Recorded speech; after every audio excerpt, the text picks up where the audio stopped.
Charles Townsend Ludington. Also see Townsend Ludington and Charles T. Ludington. January 16, 1896 – January 19, 1968. Was a businessman and socialite of Philadelphia.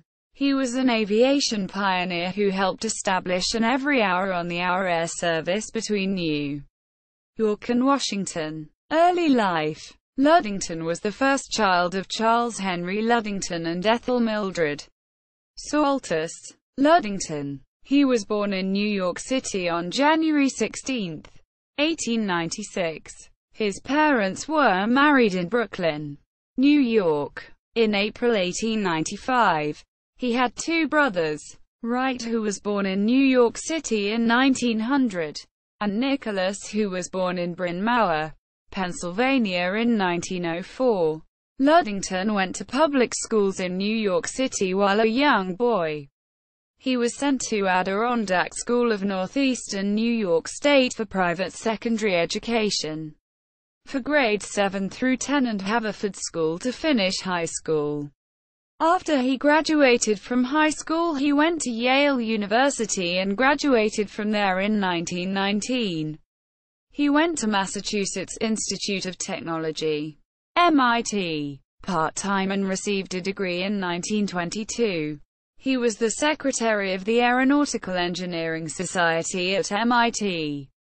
He considered himself an aerodynamicist. Midlife and career. Ludington learned how to fly an airplane while a teenager.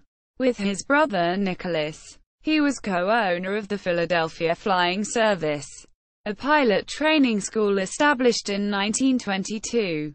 They organized the Ludington Exhibition Company in the same year as a distributorship. Early in 1923, Ludington imported two custom-built farm and sport airplanes made for W. Wallace Kellett in France. Robert Heward was employed to pilot them at various demonstrations throughout the nation. They were used at the St. Louis and Dayton National Air Races.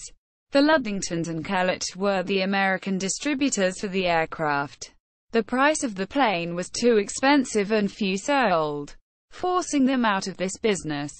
The only one known to exist is the restored one at Smithsonian Institution in Washington, D.C. This plane suffered much damage in 1928 and its airworthiness certificate was revoked.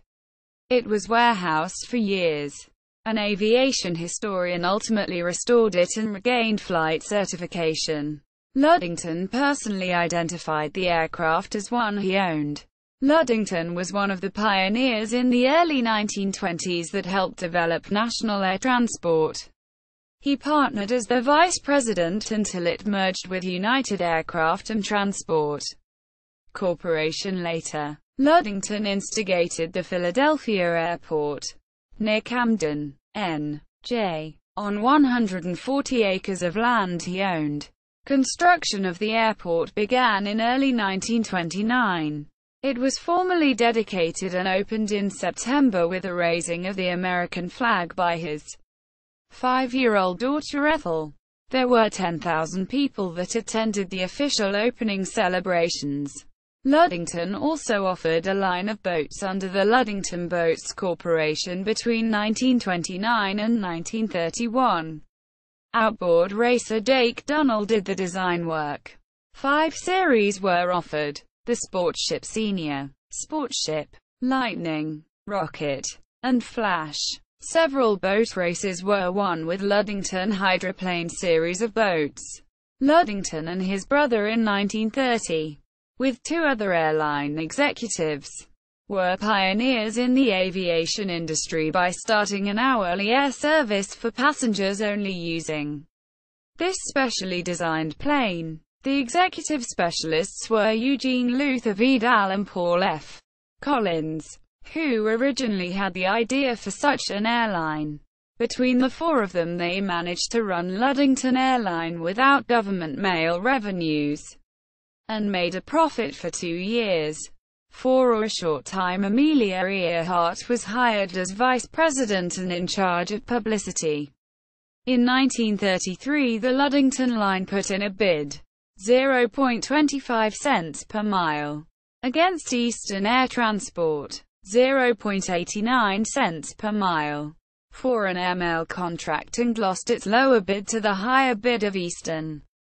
Newspaper reporter Fulton Lewis began to look into the upset. The event began the investigation known as the Airmail Scandal. The Ludington line was sold to Eastern Air Transport, later known as Eastern Airlines. The proceeds were used to purchase the Hoover Airport, which was later sold at a profit. In early 1941, as rumors of the United States entering the war were being discussed, a conversation at the Old Lyme Beach Club in Old Lyme, Connecticut was about to offer Ludington his next project. James A. Gould, president and treasurer of the Pratt Reed & Company piano builder in Deep River, Connecticut, was talking with Roger Griswold and C.T. Ludington about using the woodworking skills of Pratt Reed to contribute to the war effort. Knowing that aircraft production had been increased, the conversation turned to training aircraft, and a training glider came up. James Gould became interested in the training glider idea, and the Gould Aeronautical Division of Pratt Reed was created. A team of glider enthusiasts and builders, along with the engineering skills of Griswold and Ludington, were assembled to begin on a project that would lead to the experimental Pratt Reed PRG-1 glider. The success of this glider would lead to a Navy contract for training gliders known as the LNE-1. Ludington and Griswold had formed Ludington Griswold, Inc., in Saybrook, Connecticut, where a new building was erected for their research. They had left employment from the Gould Aeronautical Division after the Navy picked up the contract for the LNE-1 glider and production begun. Pratt Reed had won a contract from Materiel Division, Wright Field, Dayton, Ohio, to manufacture the Army Air Force's Waco CG-4A combat glider. The Ludington Griswold Company shifted their development work to improvements to the CG-4A. Roger Griswold developed a more aerodynamic nose section to replace the boxy and poorly protected cockpit section of the CG-4A with his own design known as the Griswold nose. Quote, "This was fitted to a Pratt Reed glider and flown to Wright Field for evaluation and testing. The nose section was found to be more aerodynamic. Used a tow rope attachment centered at the front of the nose, unlike the top of the nose attachment found on the CG-4A, and incorporate better protection for the pilots." Wright Field felt that adding the Griswold nose to the present CG-4A glider would slow down production at a time when glider production was a priority. However, Materiel Division asked Ludington Griswold to produce a simplified version of the pilot protection assembly and produce it as a bolt-on kit to the front of the CG-4A nose section. This led to the development, testing, and production of the Ludington Griswold crash protection device, which was manufactured in time to be installed on a number of the CG-4A gliders used in the Normandy D-Day invasion. Subsequent overseas gliders were also fitted with the device, which many glider pilots credited in saving injuries and lives. Later life. Following the end of the war, Ludington Griswold entered into a contract with Wright Field, now known as the Air Materiel Command. The Ballistics Aerodynamic Research Project, BARP, was a project to determine drag and stability of transonic missiles of various shapes and designs. The testing process and scaled-down missile shapes can be found in an article written in Mechanics Illustrated, December 1947. With completion of the contract, no other military contracts were issued. Ludington Griswold also went into developing a line of toys with the stamped aluminum Super Sonycraft LG 515 flying delta wing designed by Henry struck as being a bestseller. Like many small companies created during the war effort, the Ludington Griswold Company would eventually go out of business in 1949. Ludington in later life had homes in Philadelphia and Old Lyme, Connecticut. He died at the age of 72 on January 19, 1968. Family. Ludington married Constance Geo Cameron of Ardmore, Pennsylvania, on June 27, 1922. Their first child was Ethel Saltus, born at Ardmore on May 21, 1923. Their second child was Anne Finley, born at Ardmore on September 26, 1925. Their third child was Constance Cameron, born September 1, 1931. Charles Townsend Ludington, Jr., was their fourth child, born on January 31, 1935. Associations. Ludington was a founder and first president of the Aircraft Owners and Pilots Association. He was also founder and associate director of the aviation wing of the Franklin Institute in Philadelphia. He was a technical advisor from time to time for National Air Transport, Keystone Aircraft, Fairchild Aviation, North American Aviation, Jacobs Aviation Engine Company, Kellett Autogyro Corporation, and Curtiss Flying Service. He was also connected with lighting that helped bring about night flying capabilities for the regular carriage of airmail. Ludington was in charge of the quartermaster school at the Naval Air Station in San Diego during World War I. He also had different capacities at the Packard Aviation Motor Plant in the early 1920s. In the mid-1920s he served as governor of the National Aeronautic Association and as a director in the Aero Club of Pennsylvania. He was a member of a Department of Commerce aviation committee that helped establish relationships between commercial aviation and the government.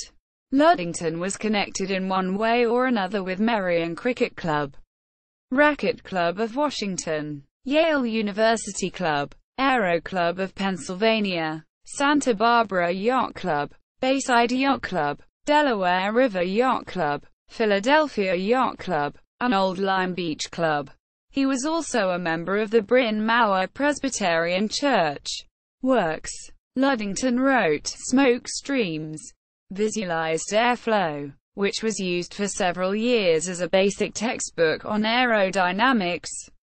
The book material was in partnership with his friend and aircraft engineer, Roger Griswold II. Griswold constructed the Griswold Smoke Tunnel in his garage. It was a two-dimensional flow tunnel having a large window for visualizing airflow. It was believed to be the largest of its kind in the United States at the time. A diagram, as well as explanation of the tunnel, is included in the book. Experiments were done on assorted models as well as wing profile sections. Ludington made films as well as stills of these experiments, with many of the pictures used in his book. Sources: Aviation Publishing, 1928. Who's in American Aeronautics? Aviation Publishing Corporation. Borgeson, Griffith. The 21st of August 2005. Eric Lobban. His Empire. Automobile Heritage Publishing & Co. ISBN 978-0-9711468-7-7. Between them they worked out the formula which made the line the first one in history not to lose money by carrying passengers without the benefit of government subsidy in the form of a mail contract. Downes, Winfield Scott. 1934. Encyclopedia of American Biography. American Historical Society. Evans Hilton, Patrick. 2005. Aviation in Hampton Roads. Arcadia Publishing. ISBN 978-0-7385-1820-6. Princeton Alumni. 1935. Princeton Alumni Weekly. Princeton Alumni Weekly. PRNC. 32,101,081,976,845. Russell, David Lee. The 1st of October 2013. Eastern Airlines. 1926 to 1991. McFarland. ISBN 978-1-4766-0196-0. Townsend, George. 1985. Autogyro. The Story of the Windmill Plane. Aero Publishers. ISBN 978-0-8168-2900-2. Trimble, William F. 15 June 1982. High Frontier. University of Pittsburgh Pre. ISBN 978-0-8229-7426-0. Vance. 1942. Wood and Wood Products. Vance Publishing Corporation. After the reorganization period, Vidal left TAT to join with Paul Collins, Amelia Earhart, Nicholas and Townsend Ludington in forming the Ludington Airline, the first every-hour on-the-hour air transport line in this history of aviation. Winters, Kathleen C. 23 November 2010. Amelia Earhart. St. Martin's Press. ISBN 978-0-230-11229-2.